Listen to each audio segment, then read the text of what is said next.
Не представляю, зачем бы это могло понадобиться, потому что новости Белта находятся, так сказать, все читают в открытом доступе.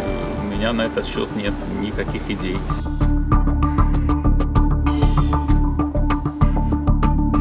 Здесь было больше 10 сотрудников МВД и Следственного комитета, и с понятыми увезли из редакции на допрос в Следственный комитет дежурного редактора Белопан Андрея Селиду.